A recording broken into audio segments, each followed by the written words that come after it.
Earth could be in for a close call in space when a huge asteroid passes by our planet tomorrow. Nicknamed the Rock, the asteroid, which is more than 600 metres wide, is expected to pass within 1.8 kilometres of our planet, something which it has not done in 400 years. Now, scientists say it'll be a long time before it does another flyby, at least 5 centuries. Hello, I'm Paul Barry. Welcome to Media Watch. And what about that for a close call? With Channel 9 News reporting that the 600-metre-wide asteroid, which would wipe us out if it hit us, would be passing within 1.8 kilometres of our planet. Tin hats on. That was whisker close. And no surprise that 12 hours later, a sombre Karl Stefanovic was so relieved. Look, we're all lucky to be alive this morning. Yeah. I'll tell you why. The Earth had a very, very celestial close call overnight when an asteroid went whizzing past just centimetres away from us. So, how near were we to disaster? At its closest point, about 1.8 million kilometres from Earth. Deep breaths, everyone. 1.8 million, not 1.8. So, almost 5 times the distance to the moon, not 5 times the height of Chicago's Trump International Tower. But now, let's come back to Earth and an audacious bid to take the Commonwealth Games to the bush. Going for gold! Exclusive 2030 Commonwealth Games bid. Yes, as the Herald Sun's Jackie Epstein trumpeted before Easter in 3 full pages spread across the paper, 11 towns in regional Victoria are banding together to win the 2030 Games. And not surprisingly, journalists hit the road to Shepparton to find out more. In breaking news this morning, Victoria is launching a bid to host the 2030 Commonwealth Games. Christina Hearn joins us now for the latest on this from Shepparton. 11 regional cities and towns in Victoria are coming together for this bold bid for the 2030 Commonwealth Games. It is being spearheaded by the Shepparton City Council. The other places involved: Geelong, Bendigo, Nagambie, Warrnambool, Port Campbell, Wodonga, Mount Buller, Mildura, Yarrawonga, Traralgon and also Ballarat. In sporty Shepparton, population 63,000, where a task force had been set up to drive the bid, the local paper had Commonwealth fever. Our Games bid. Shepparton leads bold plan for regional Victoria to host 2030 Commonwealth Games. So, how excited were those other 10 towns, like Mildura, due to host softball and beach volleyball? More like surprised. Cities Games shock. Hey, Shepparton, if you want to use us in your Commonwealth Games plans, at least talk to us first. But no doubt Geelong, which may be hosting the opening ceremony, is more advanced with its planning. Or not. Our Games surprise. Key stakeholders have been shocked by an audacious Shepparton-led bid for regional Victoria to stage the 2030 Commonwealth Games. Oh dear. Not only was Geelong not involved in planning the bid, it seems the convention centre to host the gymnastics competition hasn't been built, funded or even approved.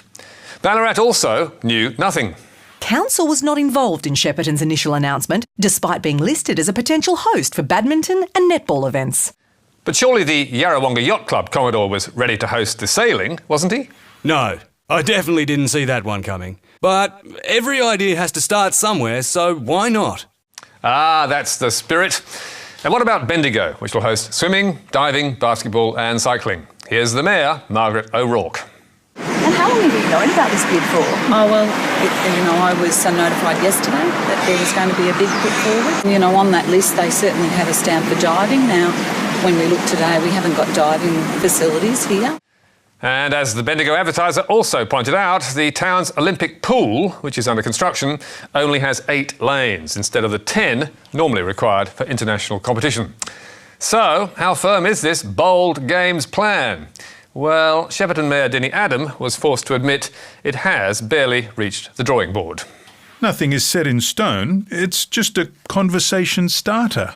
That, however, is not the impression one got from reading the Herald Sun's Going for Gold, which swallowed the line that 11 cities were involved and cast it as a winner. And enthusiastic TV reporters on 7, 9, 10 and the ABC also failed to check who was actually on board. 11 country Victorian cities and towns have banded together. But events would be spread across cities, including Warrnambool, Ballarat, Bendigo, Geelong and Wodonga. Yep, a potent mix of wishful thinking and PR guff. Or, as the Geelong Advertiser's Nicholas Payne put it in his column, We bore witness to an ambush this week. Shepparton's plan came out of nowhere in an announcement that would have been better suited to April the 1st than April the 13th. Either it jumped the gun or it was one of the smartest marketing moves in regional Victorian history. almost certainly the latter. And the big city media fell for it, hook, line and sinker. And Herald Sun editor Damon Johnston declined to comment to Media Watch, but told staff the story was a, quote, terrific scoop. But now to more serious matters, and the death of a journalist in Russia, where you take your life in your hands if you are an opposition politician, human rights activist or investigative reporter, as Nikolai Andrushchenko's family discovered last week. Russian journalist and Putin critic dies in St. Petersburg after being beaten up by a group of unknown attackers. Andrushchenko, who had been imprisoned and threatened before, spent his time exposing government corruption, links to organised crime and human rights abuse. And he was a well-known critic of President Putin.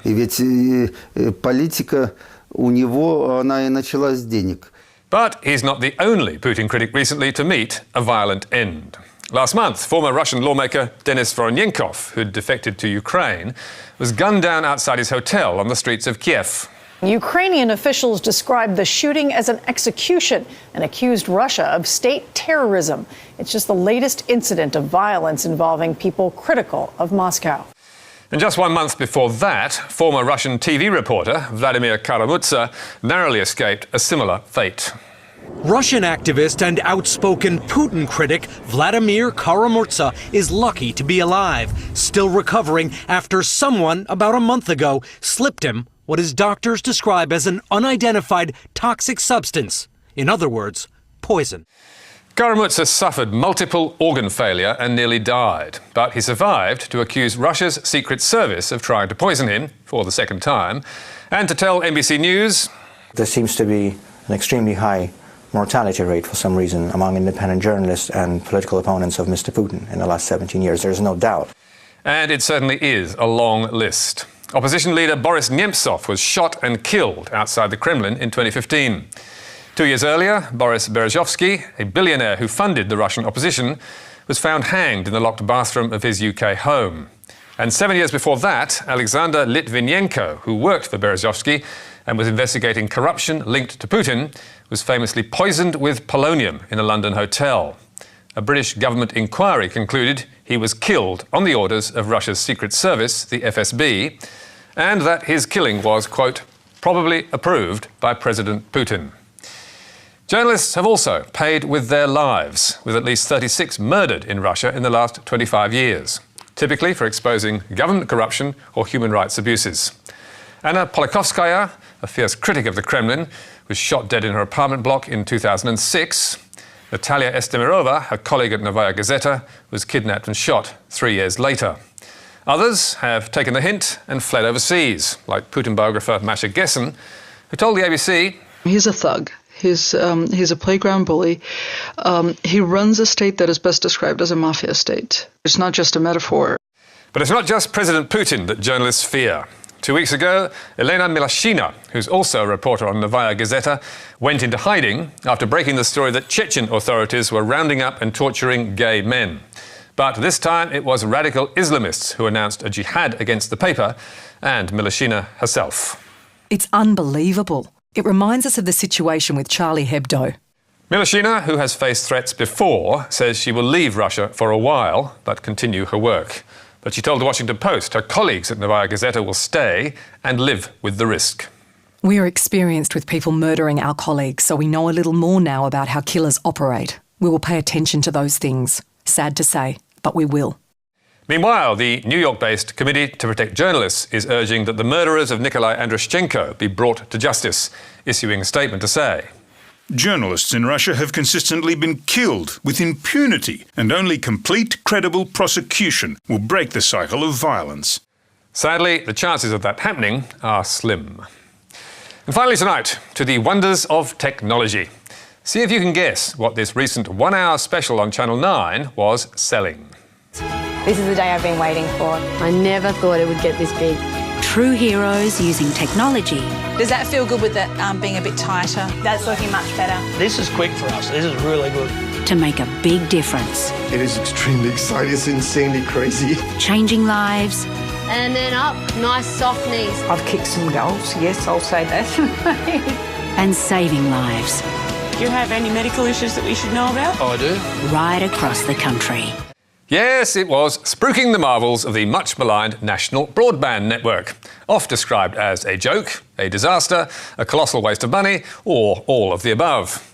But Nine's glossy, upbeat, everyday innovators had a very different tale to tell, with stories of how the NBN was bringing joy wherever it goes. From Paruma Island in the remote Torres Strait.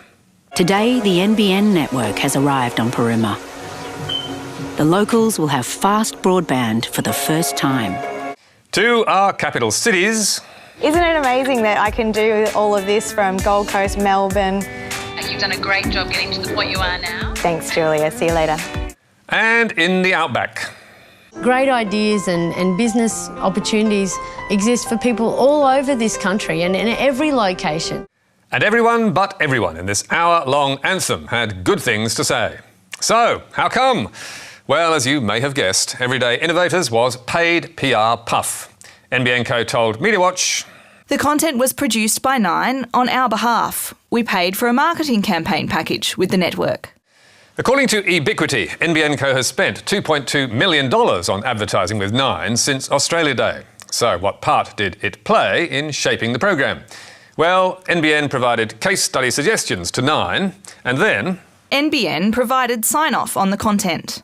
Which is why we only heard from happy customers and not from any of the 13,000 people who complained to the Telecommunications Ombudsman last year about NBN services, citing problems like slow data speeds, unusable services and dropouts. And which is also why stories like this one were ignored. So when the NBN goes down, we don't get a lot of great mobile phone coverage. The NBN went down last week for 6 days, so we get a dongle, we pop it in a plastic bag. We clip it onto a rope that has been slung over a tree, just with a little fancy clip. This is quite high-tech. This is jungle internet. They say you get what you pay for. So NBN Co got a full-length, glossy, good news plug in prime time, with not a naysayer in sight. But what did Nine's audience think of it all? Is this Everyday Innovators show on Nine just an ad for the NBN? Answer, yes. Next question. Who the hell is paying for this rubbish? I haven't seen a single disclaimer saying this advertisement has been paid for by NBN Co or the government or anyone else. Surely you can't just run these advertorials without some kind of disclosure. Well, you'd hope not, but you can get pretty close. There was no disclosure at the start of the show, nothing during the programme, and nothing on Nine's website. So what about the end credits? Ah, yes, there it is, the NBN watermark. And believe it or not, that was it. No words, no voiceover, no signposting. And it's all within the rules laid down by the Commercial TV Code of Practice, which in this case is a joke. And there are more programmes like this on Nine, as the network was happy to admit. We regularly have such content marketing partnerships in our schedule and believe that through Nine Productions, Nine's in-house TV content production and distribution division, we are well positioned to help brands tell compelling stories. Compelling, maybe, but not for viewers, who numbered only 169,000 across the capital cities, which saw Everyday Innovators beaten by 50 other shows that day, including a late-night repeat of Hawaii Five-0 on 10. And you can read more about tonight's stories on our Facebook page or our website, where you can get a transcript and download the programme. You can also catch up with us on iView and contact me or MediaWatch on Twitter. And don't miss Media Bites every Thursday on Facebook, Twitter and our website, and also on iView. But for now, till next week, that's all from us. Goodbye.